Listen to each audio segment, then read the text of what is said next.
Hello friend, मैं आप लोगों के लिए लेकर आया हूँ RRR मूवी का लेटेस्ट बिहाइंड द सीन।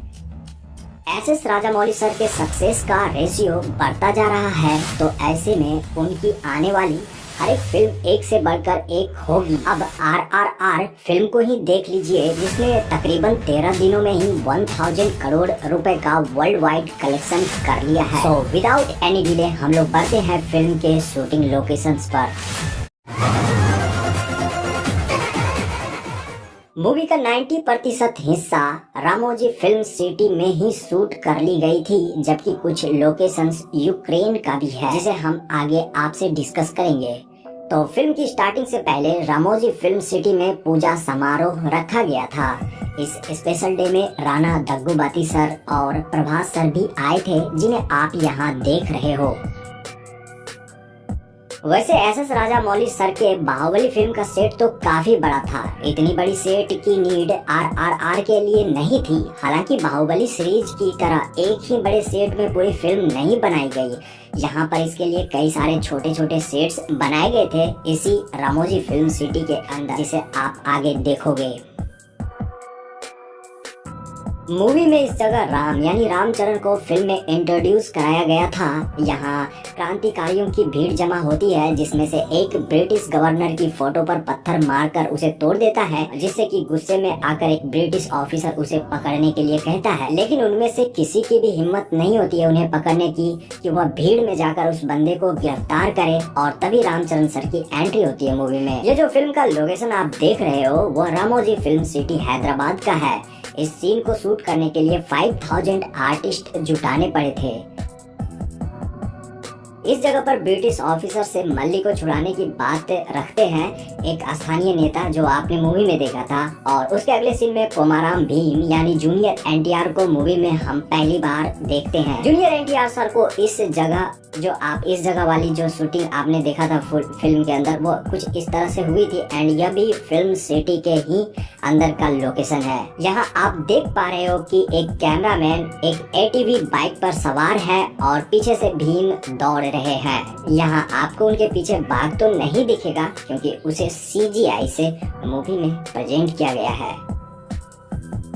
इस सीक्वेंस में राम और भीम की दोस्ती होने वाली होती है, लेकिन उससे पहले यहाँ पेट्रोलियम से भरी ट्रेन का एक्सीडेंट होता है, जिसे कि काफी बड़ा विस्फोट दिखाया गया है मूवी में। एक्चुअली आपने जो मूवी में एक बड़ा सा ब्रिज देखा है, वो असल में है ही नहीं। उसे CGI और VFX के जरिए तैयार किया गया था मूवी में।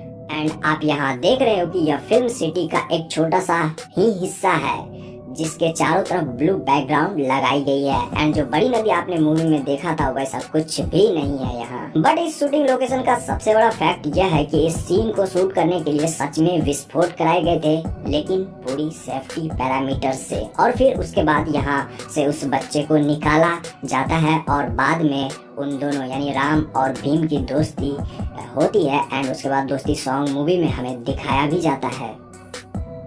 अब भीम के पास कोई रास्ता नहीं बचता है और वह डिसाइड कर लेता है कि वह अकेले ही मल्ली को छुड़ा कर लाएगा। यहाँ पर आप इस वाले पार्ट का बिहाइंड द सीन देख रहे हो। देखिए, डिफरेंट सीक्वेंस शूट करने के लिए कई सारे अलग अलग स्टूडियो बनाए गए थे, बट वो सारे के सारे एक ही फिल्म सिटी के अंदर हैं, और वह है रामोजी फिल्म सिटी। तो यहाँ पर भी इस वाले फाइटिंग सीक्वेंस को शूट करने के लिए एक अलग से सेट तैयार किया गया था। इस जगह राम और भीम पहली बार टकराते हैं। इस जगह जितने भी एनिमल्स आपको दिखाए गए हैं, वो सारे के सारे CGI है। बट मैक्सिमम सीन के लिए सच में तोड़फोड़ करी गई थी और कई जगहों पर आग भी लगाया गया था। अब जब इस तरह की शूटिंग होती है, तो यहाँ पर काफी भीड़ इकट्ठा करना पड़ता है, बट उस भीड़ को कंट्रोल करना ही बिग टास्क है।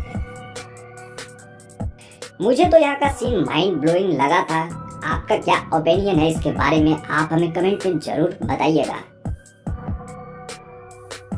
सालों बाद श्रेया सारन का फिल्म इंडस्ट्री में कमबैक हुआ है, और उनके साथ अजय देवगन सर की जोड़ी वाकई कमाल की है।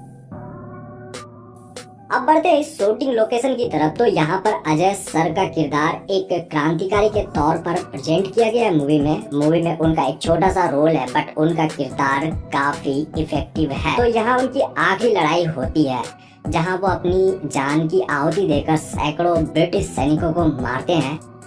इस जगह पर स्कॉट भीम को पब्लिकली सजा देने का डिसाइड करता है और यहाँ पर स्कॉट के कहने पर राम उसे मार मार कर सबके सामने घुटने टेकने पर मजबूर करता है। लेकिन यहाँ सब कुछ उल्टा हो जाता है क्योंकि भीम जिन लोगों के सामने कोड़े खा रहा होता है वो सारे के सारे उन्हीं के साइड में आ जाते हैं एंड यहाँ एक आंदोलन छिड़ जाता है।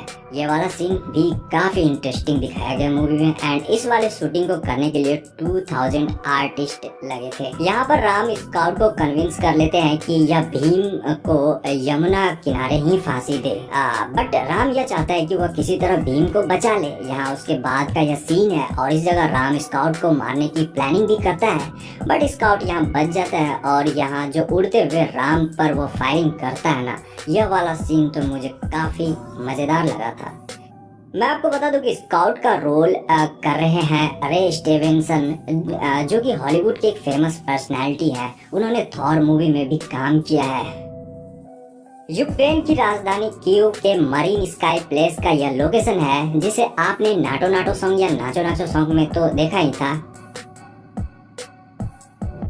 बट अभी का यहाँ का सिचुएशन काफी बुरा है। मुझे कहते हुए बुरा लग रहा है क्योंकि अब यह प्यारा सा लोकेशन तबाह हो चुका है क्योंकि यूक्रेन और रशिया वार में यहाँ काफी तोड़फोड़ हुई है।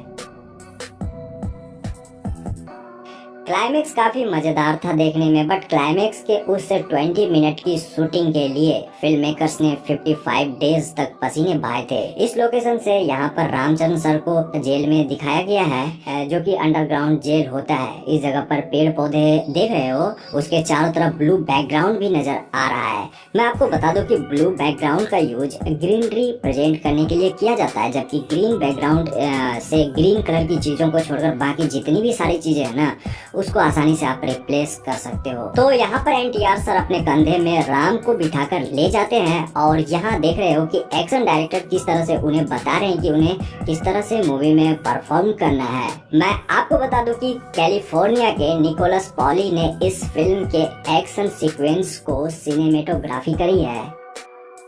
इस सीक्वेंस में राम को छोड़कर भीम अपने साथ जंगल ले आते हैं। तो यहाँ जो मूवी में जंगल वाला सीन दिखाया गया आप लोगों को, उसे भी फिल्म सिटी के अंदर शूट करा गया था। इस क्लाइमेक्स वाले सीन को शूट करने के लिए पेड़ों को सघन दिखाना काफी जरूरी था। इसके लिए पेड़ों के सघन हिस्से में इसकी शूटिंग करी गई थी और जंगल को घना दिखाने के लिए चारों तरफ से ब्लू बैकग्राउंड भी लगाए गए थे। इस जगह यानी क्लाइमेक्स में आपने देखा था कि यह यहाँ पे राम अपनी तीर से जंगल में आग लगा देता है। तो आग लगाने वाला जो सीन है उसे रियल में आग लगाकर ही शूट कर लिया गया था एंड आप देख रहे हो कि इसे किस तरह से शूट किया जा रहा है। हालांकि इसकी शूटिंग के लिए आर्टिफिशियल पौधे भी लगाए गए थे बट कुछ थोड़े बहुत नुकसान पेड़ों को भी झेलना पड़ा फिल्म मेकर्स को। बाय द वे इसके लिए उन्होंने उसी लोकेशंस पर नए पौधे लगाए ताकि जो पौधे पेड़ जल गए थे उनकी भरपाई हो पाए। बाय द वे मूवी का यह वाला सीन सबसे बेस्ट था जिसमें राम एक घुड़सवार से घोड़ा छीन लेता है और दूसरी तरफ भीम बुलेट। तो जो आप देख रहे हो यहाँ इसी सीन का शूटिंग चल रहा है।